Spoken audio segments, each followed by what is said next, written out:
My grandmother died on a Tuesday morning while the rest of the town was still sleeping. That was how my mother described it when she called me at 6:17 a.m., her voice thin and strangely calm, as if she had already cried everything out before picking up the phone. "She's gone," she said. For a few seconds, I didn't understand who she meant. Not because there were many possibilities, but because my grandmother had always seemed like the kind of woman death would hesitate to approach. Her name was Evelyn Vale. She was 81 years old, lived alone in a narrow white house at the edge of Ashford County, and had a way of looking at people that made them lower their voices without knowing why. She never shouted, she never begged, she never explained herself twice. When I was a child, I used to think she knew things before they happened. Not in a magical way, at least that is what I told myself later. She would wake before storms, already moving flower pots off the porch before the sky had changed color. She would tell my mother not to drive down certain roads, and hours later we would hear about a fallen tree or a wreck near that exact bend. Once when I was 11, she took a mug from my hands and said, "Not that one," right before the ceramic split cleanly in half over the sink. My mother called it intuition. My father called it luck. Grandmother called it listening. I had not seen her in almost 8 months when she died.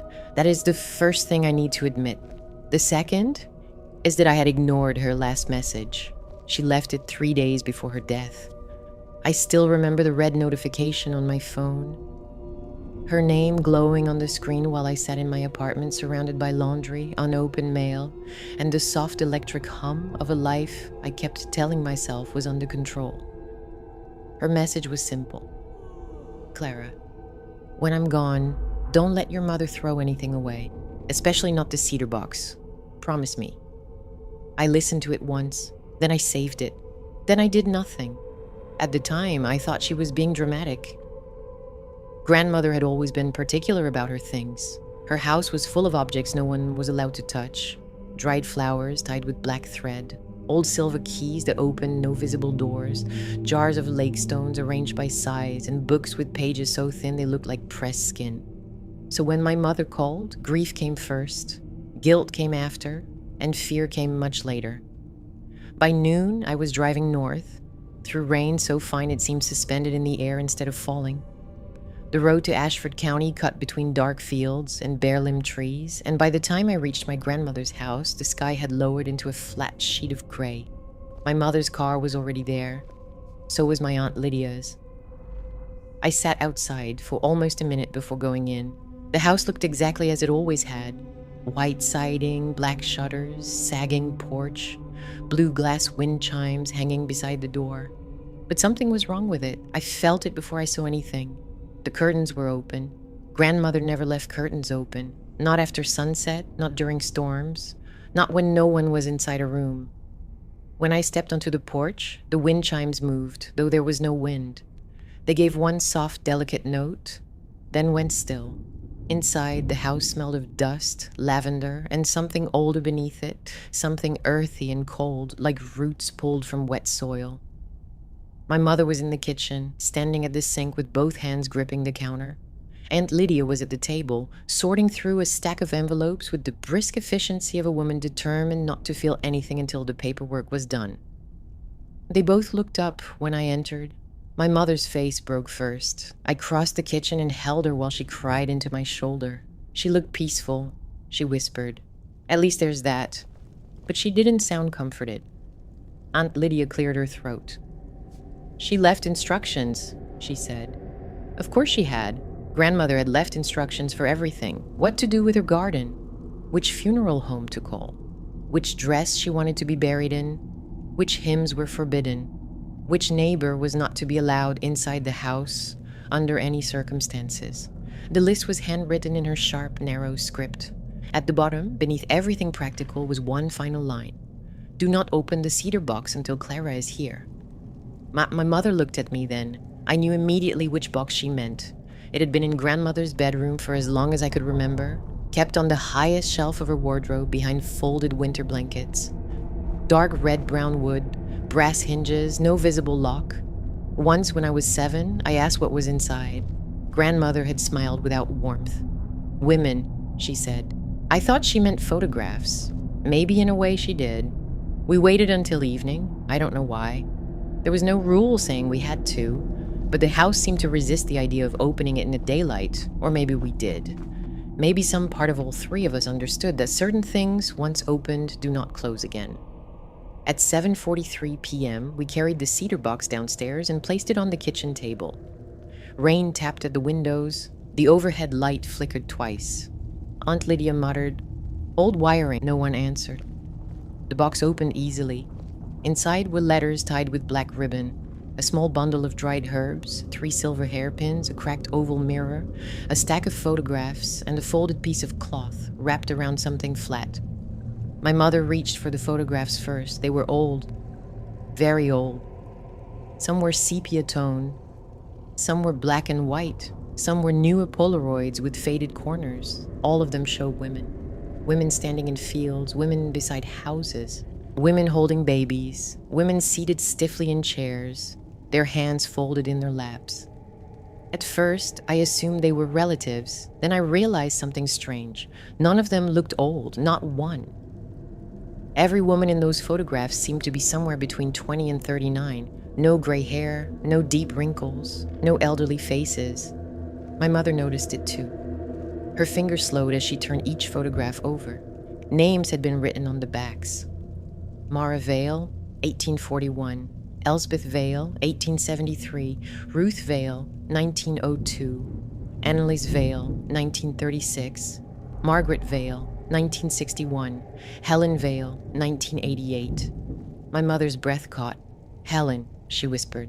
I looked at her. "Who's Helen?" Her face had gone pale. "My aunt," she said. "Your grandmother's sister." I didn't know Grandma had a sister. She didn't talk about her. What happened to her? My mother didn't answer right away. Aunt Lydia did. She disappeared. The word sat in the kitchen like a fourth person. Disappeared, not died, not left, not passed away. Disappeared. I looked back at the photographs. There were more names, more dates, more young faces. "How many?" I asked. Aunt Lydia's mouth tightened.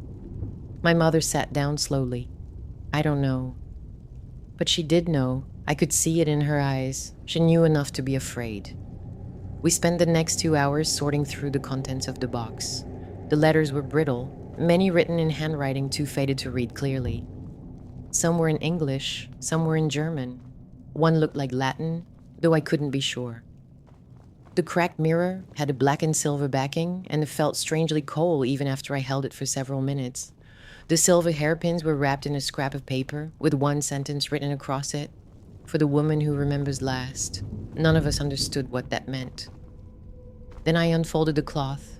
Inside was a map, not printed, hand-drawn. The paper was thick and yellowed, with frayed edges and tiny brown stains along one corner.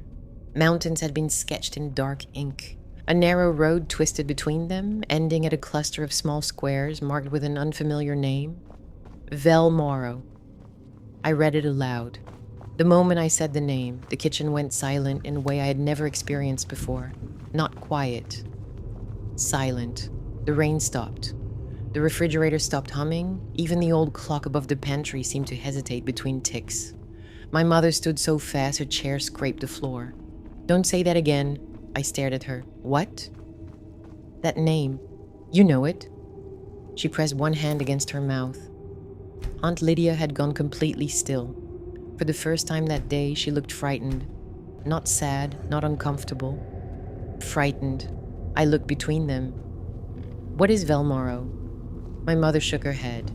"I don't know." But again she was lying. The map trembled slightly in my hands. On the bottom edge, someone had written a note in my grandmother's handwriting. "Clara will find it when the chair's ready." My skin went cold. The chair, not a chair. The chair. I turned the map over. On the back, in the same sharp handwriting, was a second note. "Do not arrive after sunset." Aunt Lydia pushed away from the table. "No," she said. My mother looked at her. "Lydia doesn't know, burn it." I almost laughed because it was so sudden, so ridiculous, but nobody else was laughing. Aunt Lydia pointed at the map. "Burn it now." "Why?" I asked. She looked at me then, and the expression on her face made me feel suddenly small, like a child listening from the hallway to adults discussing something terrible. Because your grandmother should have burned it 40 years ago. My mother closed her eyes. 40 years. Before 40, every woman. The thought arrived quietly, without drama, and settled into me with the weight of something that had been waiting to be understood. I gathered the photographs again, spreading them across the table by date. Mara, Elsbeth, Ruth, Annalise, Margaret, Helen. There were birth dates written on some of the older letters, marriage announcements, newspaper clippings, obituaries for husbands, fathers, sons, but not for the women, never for the women. They simply stopped appearing. Their names vanished from records, their photographs ended, their letters ceased. And every one of them, as far as I could calculate, had disappeared before reaching 40. I looked at my mother. How old was Helen when she disappeared? Her lips barely moved. 39. And Grandma? My mother frowned. What about her? She didn't disappear. No, my mother said she didn't. Aunt Lydia looked away. That was the moment I realized there was something they were not telling me. Something worse than the map. Something worse than the women. My grandmother had been the first woman in our family line to survive past 40. And 3 days before she died, she had called to make sure I found the box. Not my mother, not Aunt Lydia, me. That night, I stayed in my grandmother's old sewing room. I told my mother it was because I was too tired to drive back. That was not entirely true. I wanted to be near the cedar box. I hated myself for it. After everyone went to bed, I lay awake beneath a quilt that smelled faintly of cedar and lavender, listening to the house settle around me. At 2:13 a.m., I heard footsteps downstairs. Slow, careful, bare feet on wood. I sat up. The hallway outside my room was dark. At first, I thought it was my mother. Then I heard the footsteps stop directly beneath my room. Below me was the kitchen, where we had left the box. I got out of bed and opened the door. The hallway air felt colder than the room behind me. I crept downstairs, each step complaining softly under my weight. When I reached the kitchen, no one was there. The cedar box sat open on the table. The photographs were exactly where we had left them, except one had been turned face up in the center. It was a Polaroid, faded, square. I had seen it earlier, but hadn't paid attention. Now I picked it up. The photograph showed my grandmother as a young woman, standing at the edge of a forest. She could not have been more than 35. She wore a dark dress. Her hair was pinned back. Her face was expressionless. Behind her, half hidden between the trees, stood 12 women dressed entirely in black. Their faces were blurred by shadow. I turned the photograph over. There was one sentence written on the back. Evelyn came back alone. My hands began to shake. Then from somewhere inside the house, a woman whispered my name. Clara. I looked up. In the cracked oval mirror, lying beside the box, I saw the kitchen behind me. The table, the window, the doorway, and standing at the foot of the stairs was my grandmother, dead since morning, watching me. Then the clock above the pantry began ticking again, and every photograph on the table turned face down by itself. Clara. The whisper came from somewhere inside the house.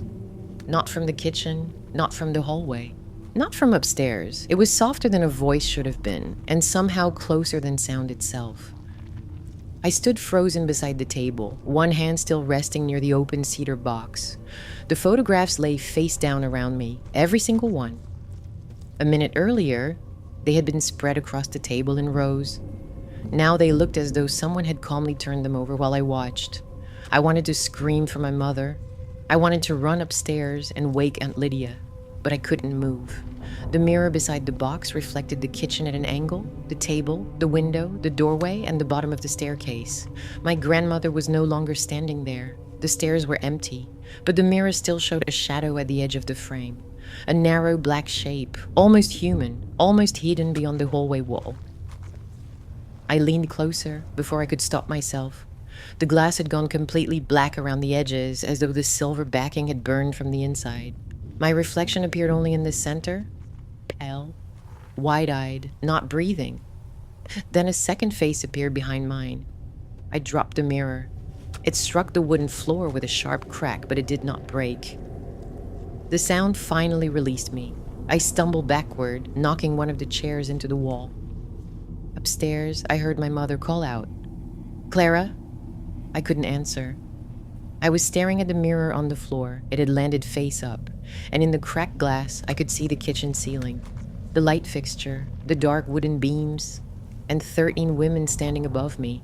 Not in the room, not really, only in the reflection. They stood in a circle, looking down through the glass, as if the mirror were not reflecting the ceiling at all, but a hole dug into another place. Each woman wore black. Their dresses were old-fashioned, but not from the same time period. One wore a high collar and long sleeves. Another had a veil pinned over her hair. One stood barefoot, her skirt muddy at the hem. One had gray ash smeared across her mouth. Their faces were visible now. Ordinary faces. Human faces. That made it worse. They were not monsters. They were women. Tired women. Patient women. Women who had waited too long. My mother appeared in the doorway. What happened? The instant her foot touched the kitchen floor, the mirror reflected only the ceiling again. The women were gone. I saw Grandma, I said. My mother went still. What? At the stairs, in the mirror. Her face drained of color so quickly I thought she might faint. Aunt Lydia appeared behind her, tying her robe closed with shaking fingers. What did you see? She asked. I looked from one to the other. Grandma. Lydia stepped into the kitchen. Nothing else? The question was too quick, too precise, as if she had been waiting for something specific. I swallowed. There were women. My mother's hand went to her mouth, and Lydia closed her eyes. How many? I didn't want to answer, because somehow saying the number out loud felt like opening a door. But they were both watching me. 12, I whispered. The kitchen became very quiet. Then Lydia said, It has started. My mother turned on her. No. Lena. No, she is not going there. I stared at them. Going where? Neither answered. My mother moved toward the table, gathering the photographs with frantic hands. We're burning everything. Tonight. No, Lydia said sharply. My mother froze. If you burn it now, Lydia said, she goes blind. I felt the words move through me like cold water. What does that mean? Lydia looked at me, and for the first time in my life, she seemed older than my mother. Much older. It means your grandmother didn't leave you a warning. She looked at the cedar box. She left you instructions. My mother began to cry silently. Lydia, please. But Lydia kept looking at me. You need to understand something before you make a mistake none of us can undo. Evelyn was not the first woman in this family to find Vilmaro. Then why did she survive? Lydia's expression twisted with something like grief. Because she came back without the others. The sentence was almost identical to the one on the Polaroid. Evelyn came back alone. My skin prickled. You knew about the photograph. Lydia did not deny it. My mother whispered I was a child. I turned to her. What? She looked at the table, not at me. I remember Helen disappearing. I remember the police. I remember Grandma standing in the yard for 3 days without sleeping. I remember people whispering that she had done something to her own sister. Had she? My mother's eyes filled with terror. I don't know. Aunt Lydia picked up the mirror from the floor. For a moment, she held it carefully in both hands. Then she turned it toward me. The cracked surface showed my reflection. Behind me stood the kitchen, the table, the open box. Nothing else. You asked why Evelyn survived, Lydia said. The truth is, I don't think she was supposed to. Then what happened? Lydia's fingers tightened around the mirror. I think someone else took her chair. I stared at her. Her chair? She looked toward the map. The circle is never missing a witch. The words sounded rehearsed. Old. Not hers. I stepped back. What circle? Before she could answer, the lights went out. The kitchen vanished into darkness. My mother gasped. Aunt Lydia whispered something I did not understand. A language I had never heard before. The air filled with the smell of wet leaves and candle smoke. Then from the living room, the grandfather clock began to strike.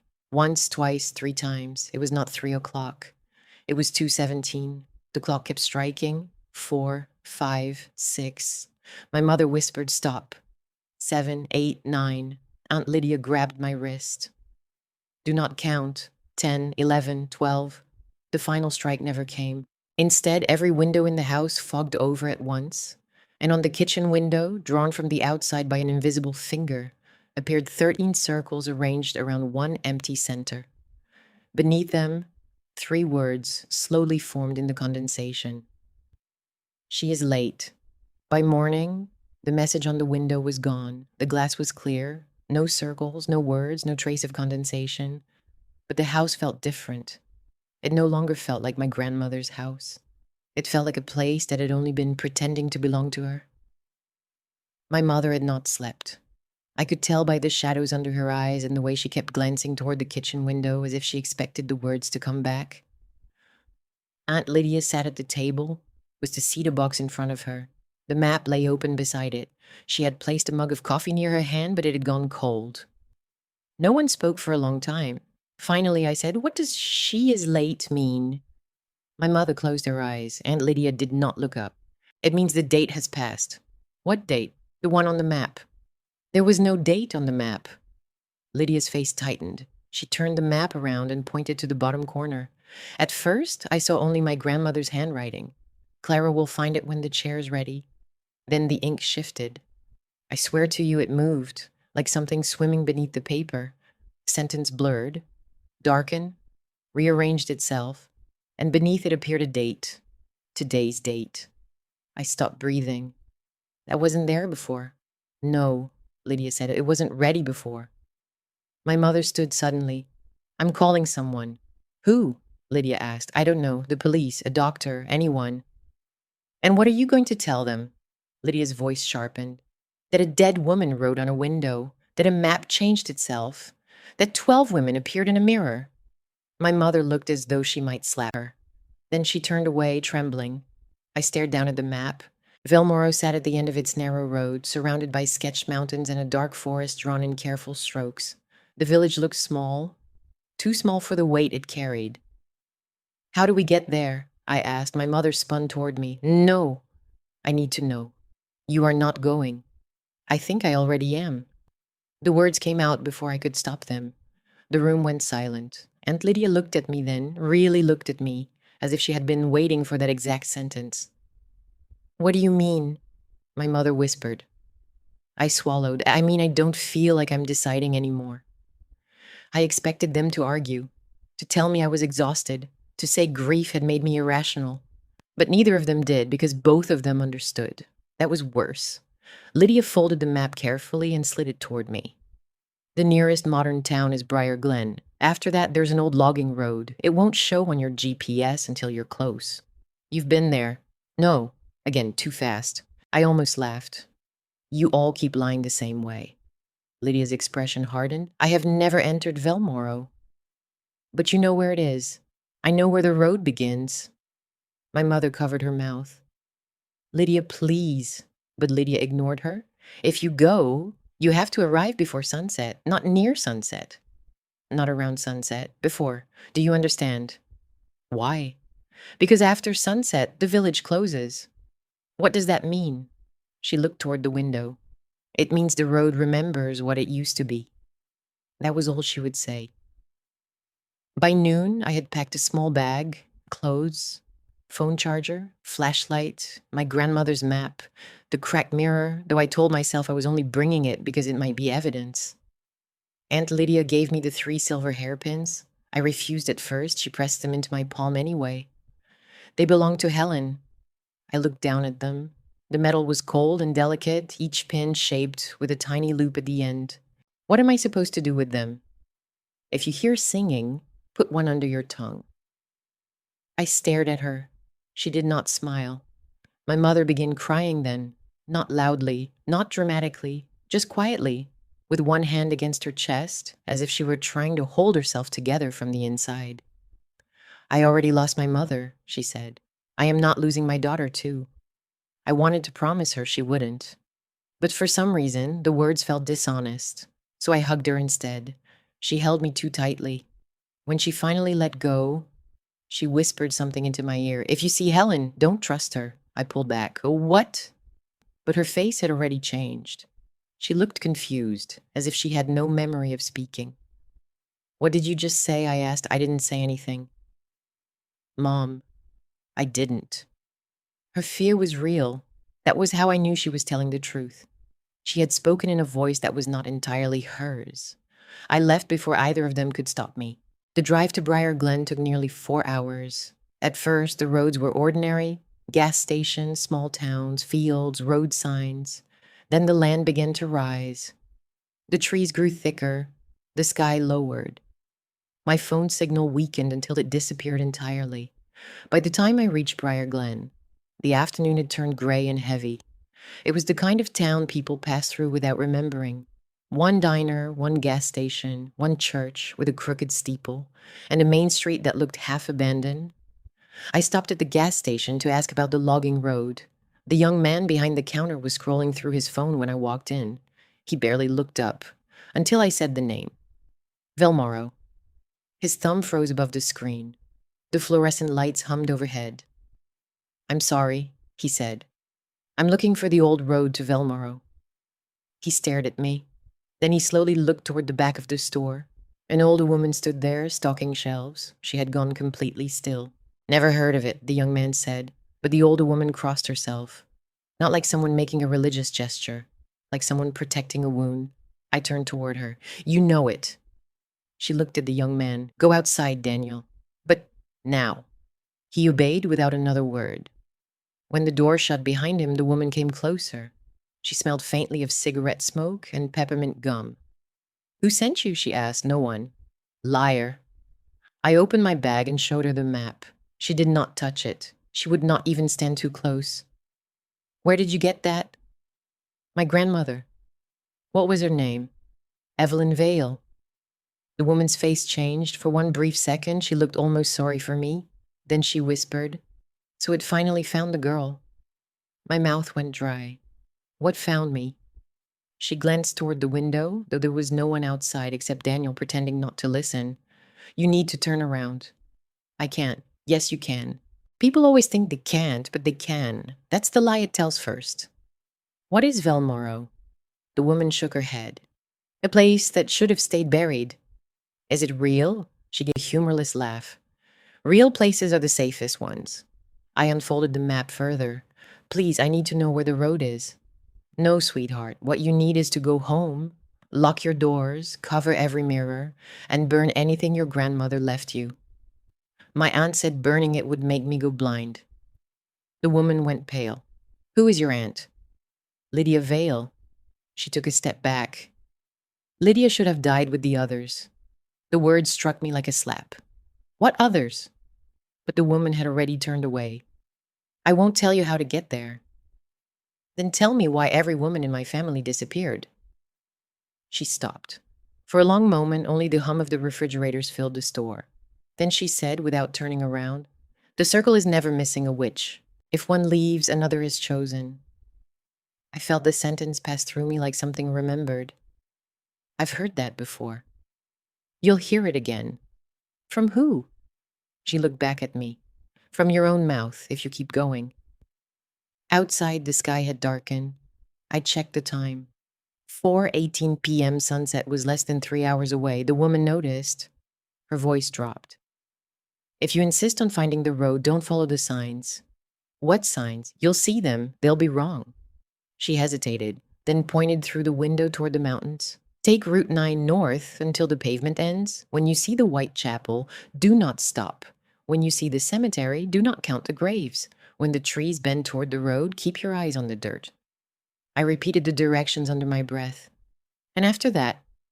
Her eyes filled with a fear so old it looked inherited. "After that, the village decides whether you arrive." I left the gas station with my hands shaking. Daniel was outside smoking beside the ice machine. He wouldn't look at me. As I got into my car, he said quietly, "My grandmother used to say they don't take women who are lost." I paused with my hand on the door. "What?" He exhaled smoke without turning around. "They take women who are almost found." I drove north. The pavement narrowed, the houses disappeared. The forest closed in on both sides of the road. After 20 minutes, I saw the white chapel. It stood alone in a clearing, small and crooked, with no road leading to it. Its windows were boarded shut. The bell tower leaned sharply to one side. And though I drove past without stopping, I saw the front door open in my rearview mirror. A woman stepped out. Black dress, white hair, bare feet. She raised one hand, not waving, counting, one finger, two, three. I looked away. The road turned to gravel. My tires cracked over loose stones. Fog gathered between the trees, low and white, curling across the ground like breath. Then I saw the cemetery. It appeared on the left side of the road behind a rusted iron fence. Most of the graves were broken. Some leaned sideways. Some had sunk almost entirely into the earth. I remembered the woman's warning. Do not count the graves, so of course some awful part of my mind began counting anyway. 1, 2, 3. I gripped the steering wheel. Stop. 4, 5, 6. I turned on the radio, desperate for sound.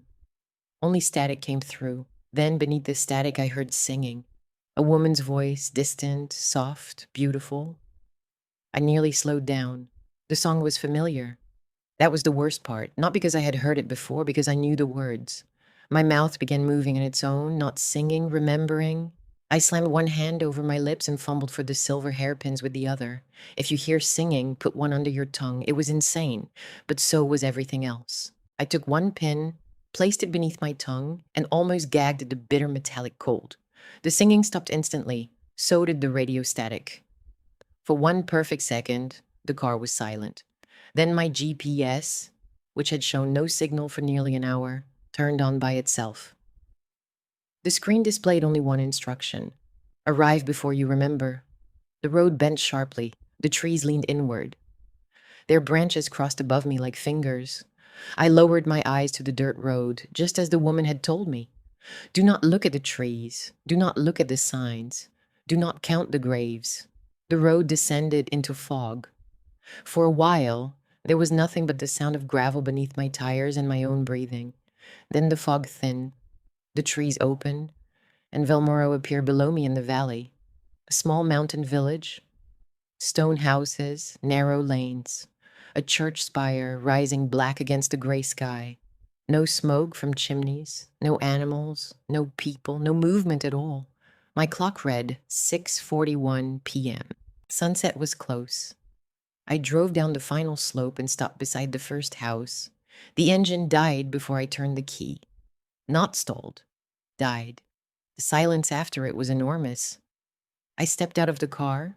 Cold air moved through the village, carrying the smell of wet stone, old wood, and something faintly sweet beneath it. Like dried flowers, left too long in a closed room. Every house door stood open. Every window was dark. I walked to the nearest doorway and looked inside. A dining table sat in the center of the room, set for 6 people, plates, cups, a loaf of bread hard as stone, a pot of stew turned black with age, chairs pushed back slightly, as if everyone had stood up at the same time. But there was no dust on the plates, no cobwebs, no sign that decades had passed. On the far wall hung an oil portrait, a woman dressed entirely in black, her hands folded in her lap. Her face had been scratched away so violently that the canvas beneath it had torn. I backed out of the house, then crossed to the next one. Same table, same abandoned meal, same portrait. Face scratched away. The third house was the same, the fourth, the fifth. By the time I reached the center of the village, my skin felt too tight for my body. Every house had been left in the middle of dinner. Every house held the same faceless woman. Then the church bell rang. Once. I looked up. The church at the far end of the village had no bell. The tower was empty. It rang again, twice, a third time. From somewhere behind me, a woman whispered, "You arrived late." I turned around. The village street was empty, but in every open doorway, the scratched portraits had changed. The faceless woman was no longer seated, she was standing, and in each painting, her ruined face would turn toward me. I stood in the middle of Velmoro as the last light drained from the sky. Every doorway was open, every house was silent, and every portrait was watching me. The bell rang again, 4 times, then 5, then 6. Each strike seemed to move through the stones beneath my feet. I looked toward the church at the end of the village. Its tower was empty. No bell, no rope, no movement. Still the sound continued. 7, 8, 9. I remembered Aunt Lydia grabbing my wrist in the kitchen. Do not count. So I stopped, or tried to. The numbers kept forming in my mind anyway: 10, 11, 12. Then silence. No 13th strike, never the 13th. A cold wind moved down the street. The doors of the houses creaked wider. Inside each one, the dining tables were still set. The abandoned meals waited in the dim rooms like offerings. I walked backward until my shoulder struck the side of my car. The metal was freezing. I tried the driver's door, locked. That made no sense. I had not locked it. I pulled again. Nothing. Inside, on the passenger seat, my bag sat open. The mat was gone. The cracked mirror lay face up. And in its dark glass, I saw a woman sitting in the back seat. I spun around. The back seat was empty. When I looked through the window again, the mirror reflected only the roof of the car. Then something tapped behind me. Once, softly, I turned. A small stone house stood across the road. Its front door hung open. On the threshold lay my grandmother's map. Not folded, not dropped. Placed. I knew I should leave it there. I knew touching it would mean accepting something I did not understand. But the sky had become darker. The road behind me had disappeared into fog. And the village, empty as it was, felt less like a place I had entered, and more like a room that had closed around me. I crossed the street. The map was damp, but not ruined. The ink had changed again. The road to Velmoro was gone. Only the village remained. At its center, where no building had been marked before, a small black circle had appeared. Beneath it, in my grandmother's handwriting, were 3 words: under the roots. The house behind me exhaled. That is the only way I can describe the sound. A long, slow release of air from somewhere deep inside the walls. I turned toward the open doorway. The room beyond was almost dark. A table, 6 chairs, 6 plates, a blackened pot, and the portrait. The woman in black was standing now, her scratched-out face turned toward the door. Toward me. I stepped inside. The air smelled of old bread, smoke, and dried flowers. The floorboards did not creak beneath my feet. Nothing in the house moved. Still, I had the horrible feeling that I was interrupting dinner. On the table lay 6 forks, 6 knives, 6 cups, but only 5 plates had food on them. The 6th plate was clean, empty, waiting. Behind it, the chair had been pulled out slightly, for me. I backed away. As I did, my shoulder brushed the wall. Something flaked beneath my sleeve. I looked down. Black dust, not mold, not soot, charcoal. The wall beside the portrait was covered in markings. At first, I thought they were scratches. Then I realized they were names, hundreds of them, carved, written, burned, and traced in black ash. Most were women's names. Some I recognized: Mara, Elspeth, Ruth, Annalise, Margaret, Helen, Evelyn. And beneath them, freshly written in charcoal, was mine: Clara Vale. The letters were still dark enough to shine. My stomach turned. I ran from the house. Outside, the village had changed, not visibly. The same stone houses stood on either side of the road. The same fog moved low, along the ground. But the distance was wrong. The street looked longer than before. The church seemed farther away. My car was no longer behind me. I turned in a circle. Nothing. No car, no road, no way back. Only houses, only fog, only open doors. Then I heard footsteps. Not behind me, not ahead, all around me. Bare feet against stone, slow, patient. I held a silver hairpin under my tongue until the metal cut into the soft flesh. The footsteps stopped. A woman's voice spoke from somewhere inside the fog. You should not have brought iron into a remembered place. I turned toward the voice. Who are you? The fog shifted. A woman stood between 2 houses, tall, thin, dressed in black. Her hair was white and loose around her shoulders. I recognized her from the road. The woman who had stepped out of the white chapel. The woman who had counted on her fingers as I drove past. She looked old, but not fragile. Her face was lined deeply, yet her eyes were bright and dark. Who are you? I asked again. She tilted her head. You already know me. No, I don't. You will. The certainty in her voice frightened me more than any threat could have. Where is my car? Where all roads go when the village closes. I need to leave. No, she said gently, you need to arrive. I'm already here. The woman smiled without warmth. Not yet. The fog thickened behind her. For a moment, I saw other figures standing there, women, dozens of them, some young, some old, some dressed in clothes from centuries apart, all watching. Then the fog folded over them, and they were gone. I forced myself to speak. Are you the circle? The woman looked toward the church. The circle is not a group. What is it? A memory that learned how to choose. The words made no sense, and still some part of me understood them. A sharp pain bloomed under my tongue. The hairpin had cut me. I tasted blood and silver. The woman's eyes dropped to my mouth. Helen always hated the singing, too. My breath caught. You knew Helen. The woman looked almost amused. I was Helen. For a moment, the village went completely still. Even the fog stopped moving. That's impossible. Yes, she said. That is usually how truth begins. You're lying. I have lied many times, but not about that. Helen disappeared in 1988. She did. And you're not her. No, the woman said softly. Not anymore. I stepped back. She stepped forward. Not quickly. She did not need to. The women in your family do not vanish because they die, she said. They vanish because one life becomes too small to hold what they remember. My hands began to shake. What does that mean? It means your grandmother ran. From what? From the chair. The word moved through me like a hook. The chair. The 13th chair.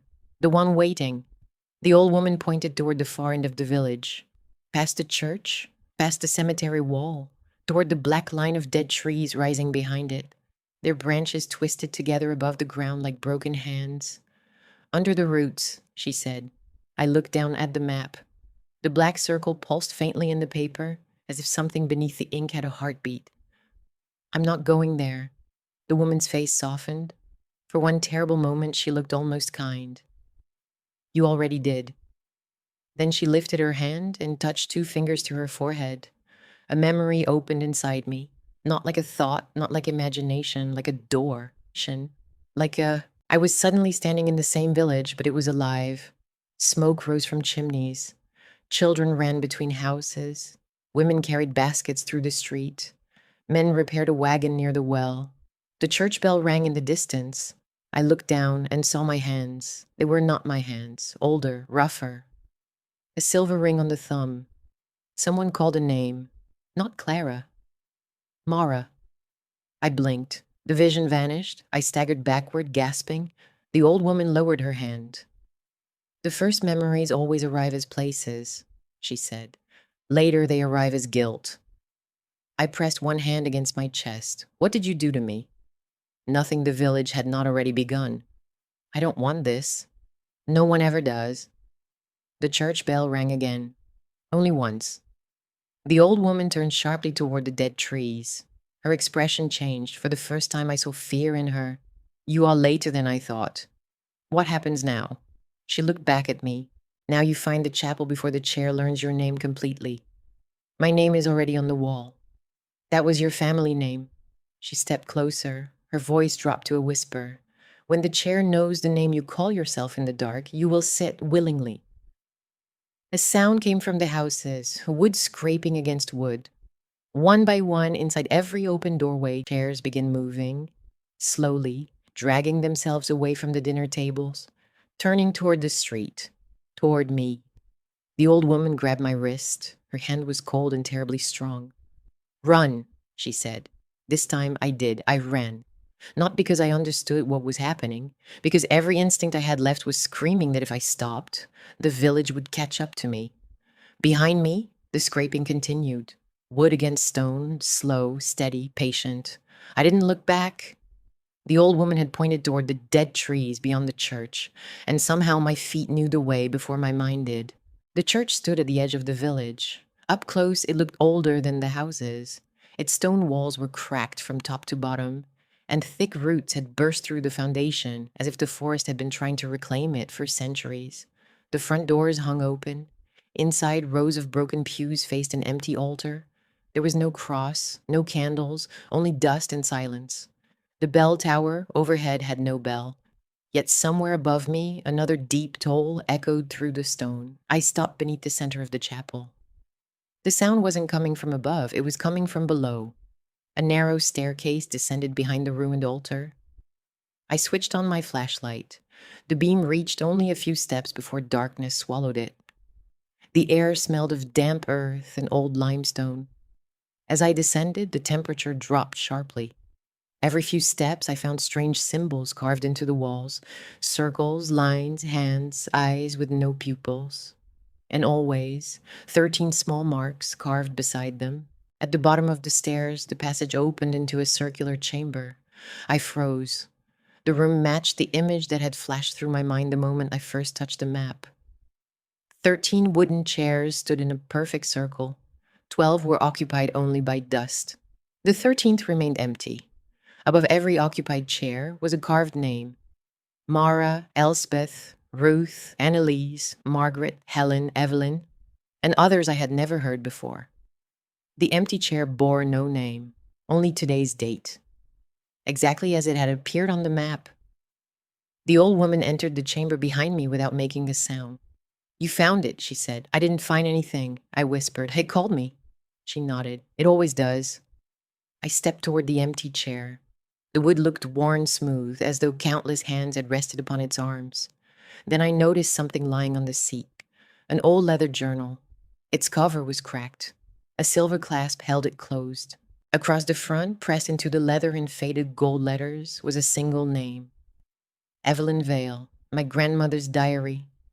My hands trembled as I reached for it. The moment my fingers touched the cover, every candle holder lining the chamber burst into flame at once. Not with orange fire, with pale blue light. The room brightened, the shadows retreated, and for the first time I saw the ceiling. Hundreds of roots hung down through the stone like veins. They pulsed slowly, as if something enormous above the chapel were breathing. The old woman looked upward. "They're awake." "Who?" She lowered her eyes. "The memories." I opened the diary. The first pages contained ordinary entries: weather, travel, family names, small details from everyday life. Then the handwriting changed. It became hurried, uneven, desperate. One sentence had been written again and again across 3 full pages. "The memories are not voices, they are lives," again and again and again. The final page contained only a single paragraph: "If Clara is reading this, then I failed. Do not trust your own memories. The first ones will feel like dreams. The next ones will feel like childhood. After that, you will no longer know which life was yours." Before I could read another word, the journal snapped shut by itself. A deep vibration rolled through the chamber. One of the 12 occupied chairs creaked, then another, then another. The old woman stepped backward. "They've begun." "What has?" She looked directly into my eyes. "They're remembering you." The blue flames flickered violently. A whisper rose through the room. Not one voice, hundreds, thousands, all speaking at once. At first I couldn't understand them. Then little by little, every voice began saying the same sentence: "Welcome back." My vision blurred. The chamber disappeared. For a heartbeat, I was no longer standing beneath the chapel. I was somewhere else. A snowy forest. A woman was running. She was wearing a black cloak stained with blood. She looked over her shoulder and shouted, "Don't let them take the 13th chair." Then everything vanished. I gasped and found myself back in the chamber. The diary was still in my hands. The old woman had gone pale. "You saw her." "I don't know who she was." "Neither did she." "What does that mean?" The old woman closed her eyes. "When the memories begin, names are always the first thing to disappear." Before I could ask another question, a loud knock echoed through the stone chamber. Not from the door, from beneath the floor. Once, twice, 3 times. Then 13 slow knocks answered from below us. The old woman looked toward the empty chair. Her voice became almost a whisper. "It knows you're here." At that exact moment, today's date carved into the chair slowly vanished. In its place, letter by letter, another inscription appeared: Clara Vale. My name remained carved into the chair: Clara Vale. Clara. The letters looked fresh, as if they had been carved only seconds ago. I reached toward them. "Don't," the old woman whispered. But I was already too close. The instant my fingers brushed the wood, the chamber vanished. I wasn't standing beneath the chapel anymore. I was standing in the middle of the village, only it wasn't abandoned. Smoke drifted from chimneys. Children laughed somewhere behind the houses. Women carried baskets through the streets. The air smelled of fresh bread and pine. No one seemed to notice me. I looked down. My clothes were different. My hands were older. A silver ring rested on my thumb. Someone called from behind me. Mara! I turned instinctively. A young girl smiled and waved. She knew me. But she wasn't looking at Clara. She was looking at someone else, at someone whose memories had just become mine. The vision shattered. I collapsed onto the stone floor beneath the chapel, gasping for air. The old woman helped me sit up. You remembered? I became her. No, she said quietly. You remembered being her. There is a difference. I wasn't sure there was. The memory had felt more real than my own childhood. I could still remember the warmth of the sun on my skin, the smell of bread, the girl's smile, even her voice. They're getting stronger, I whispered. They always do. She glanced toward the 12 occupied chairs. They have been waiting a very long time. A deep groan echoed through the chamber. The roots hanging from the ceiling twisted slowly. Tiny drops of the dark water fell onto the stone floor. Then another chair creaked. This time it moved only a few inches, but it moved on its own. The old woman's expression darkened. We don't have much time. What happens if I sit in that chair? She didn't answer immediately. Instead, she looked directly into my eyes. You won't become a witch. My heart skipped a beat. You'll remember every witch who came before you. The whispering returned, soft at first, then louder. Hundreds of voices speaking over one another. One sentence slowly became clear. She remembers the first? The old woman took my arm. We have to leave, before you remember the second. As we climbed the stone staircase, I looked back one last time. The empty chair was no longer empty. Someone was sitting there, a woman dressed in black. Her face was hidden in shadow, but I knew one thing with absolute certainty. She was smiling. We didn't stop running until the chapel had disappeared behind the trees. The old woman finally slowed, breathing steadily as though she had walked that path 1,000 times before. I wasn't breathing steadily at all. I clutched my grandmother's journal against my chest. What is this place? I asked. She looked back toward the forest. It remembers every woman who ever entered it. And the diary? It remembers the ones who tried to leave. We reached an abandoned stone well at the edge of the village. For the first time since arriving in Vilmoro, the old woman sat down. Open it. I looked at the worn leather cover. The silver clasp was warm now. It hadn't been warm before. Slowly, I opened the journal again. The pages no longer contained my grandmother's handwriting. Every page had changed. The ink looked fresh. The first line read, "If you are reading this, I have already forgotten my own name." I turned the page, another entry, another date, not from my grandmother, from 1902. The handwriting was completely different. The next page changed again. A different woman, a different year, another handwriting. The diary wasn't a journal. It was all of them. Every woman who had ever carried it had left her memories inside. As I continued reading, something slipped from between the pages. A photograph. It showed 13 women standing together beneath enormous dead trees. Every face was visible, except one. The woman standing in the center had her face scratched away. Below the photograph, someone had written, "One always arrives before she knows she has already been here." A cold breeze swept through the village. The old woman looked toward the empty streets. They're looking for us. Who? The ones who still remember completely. I frowned. I thought everyone disappeared. They did. Then who is walking through the village? She was silent for a long moment, then she answered quietly, "They're no longer the women who disappeared." A bell echoed somewhere in the distance. Only once. The old woman stood immediately. "We have to move." "Where?" "To the cemetery." I stared at her. "Why would we go there?" "Because the dead don't lie." She started walking before I could ask another question. As I followed her through the empty streets, I noticed something that made my stomach tighten. Every portrait hanging inside the houses had changed again. The faceless woman was no longer alone. There were now 2 women in every painting. One was still scratched away, the other had a face. Mine. I stopped walking. The old woman turned around. What is it? I pointed toward the nearest house. She looked. For the first time since meeting her, she looked afraid. They've started replacing her. Replacing who? She whispered so quietly I almost didn't hear it. The last one. Before I could ask what she meant, a page in my grandmother's diary turned by itself. Only one sentence appeared across the blank paper. The cemetery remembers what the village chooses to forget. The cemetery stood behind the church, hidden beneath towering cedar trees, whose branches blocked what little light remained. From a distance, it looked ordinary. Up close, nothing about it was. There were no names, no dates, no flowers, only hundreds of weathered stone markers arranged in perfect circles. Some leaned into the earth, others stood perfectly straight, untouched by time. The old woman stopped at the rusted iron gate. Whatever happens, she said, do not read the stones out loud. I nodded.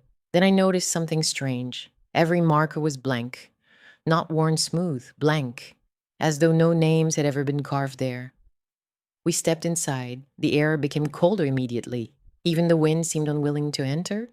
I counted 3 circles of stones before realizing they weren't graves at all. They were seats. Each stone was shaped just enough for someone to sit comfortably.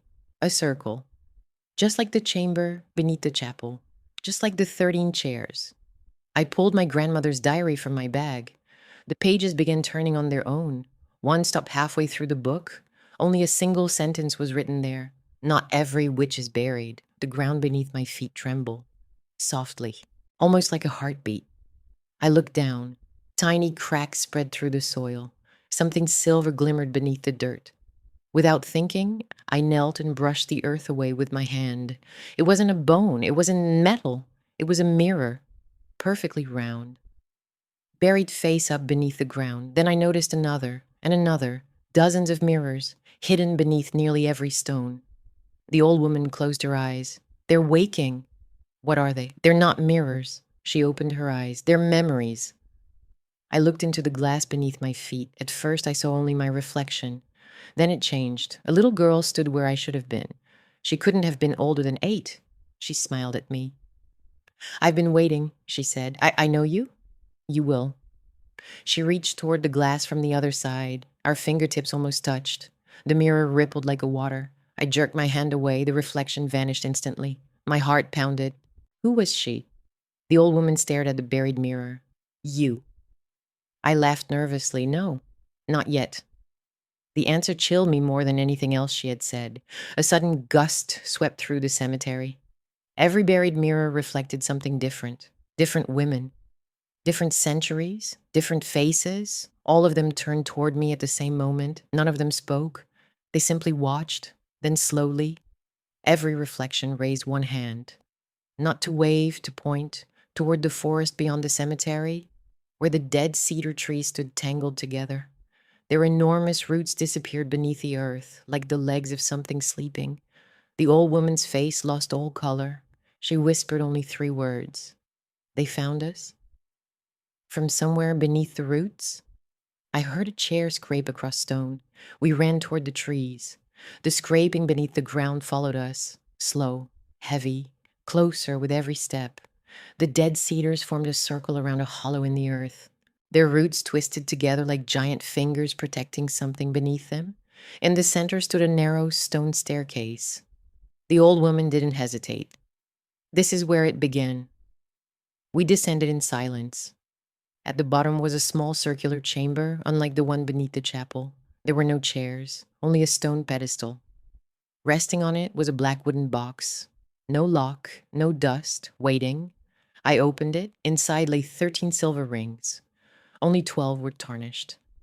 The 13th looked brand new. As I reached toward it, memories crashed into my mind. I know, fire, a courtroom, a woman standing alone before 12 others, then darkness. I staggered backward. The old woman caught my arm. It has chosen you. No, I whispered, it remembered you. She picked up the new ring and held it toward me. It doesn't make you one of them. What does it do? Her eyes filled with sadness. It lets you remember what they never forgot. A deep crack echoed through the chamber. The walls trembled. Dust drifted from the ceiling. Somewhere above us, someone began walking across the roots. Slow footsteps. Exactly 13 of them. Then everything went silent. The footsteps above us never came closer. They simply stopped. The silence that followed felt heavier than the sound itself. The old woman placed a silver ring back inside the box. "Not yet," she whispered. "What happens if I wear it?" She looked at me for a long moment. "You stop remembering one life and start remembering 13. A chill ran through me. I looked down at my hands. For a split second, they weren't mine. Older, scarred, covered in faded black symbols beneath the skin. Then they were mine again. The journal slipped from beneath my arm and fell open on the stone floor. Its pages began turning by themselves, faster, faster, until they stopped on a page that had no date. Only one sentence. "Memory is the only thing that survives us." As I read the words, another memory crashed into me. Not a vision, a certainty. I knew the names of women I had never met. I knew the path through the village without thinking. I knew which house had once belonged to Mara, which well had frozen in midsummer, which tree had witnessed the first oath of the circle. None of those memories belonged to Clara, yet they lived inside me. The old woman watched my face. "You've begun." "I never learned those things." "No." She nodded toward the journal. "You remembered them?" The chamber trembled once more. This time, a whisper rose from every wall. Not hundreds of voices, only one. Soft, calm, familiar. "Come home, Clara." I froze.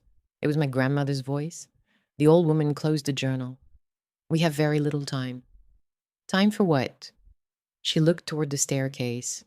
"For you to decide who you are before someone else remembers it for you." We returned to the chamber beneath the chapel. The 13 chairs stood exactly as I had left them. Only one thing had changed. The empty chair was no longer empty. Someone was sitting there. It was me. Not a reflection, not a vision. I saw myself sitting perfectly still, hands folded, eyes closed. The old woman did not seem surprised. "Don't look at her for too long," she whispered. "Why?" "Because she'll remember before you do." The figure slowly opened her eyes. They were not my eyes. They belonged to every woman whose name had ever been carved into these chairs. One voice spoke, yet I heard hundreds. "The circle is complete." The chamber shook. The 12 occupied chairs turned toward the 13th, toward me. The old woman took my hand. "You still have one choice." "What choice?" She looked at me with quiet sadness. "To keep your memories or carry theirs." The woman in the chair smiled. "I already know your answer." I walked toward the 13th chair. No one stopped me. The old woman lowered her head. The 12 silent figures watched without moving. As I sat down, nothing happened.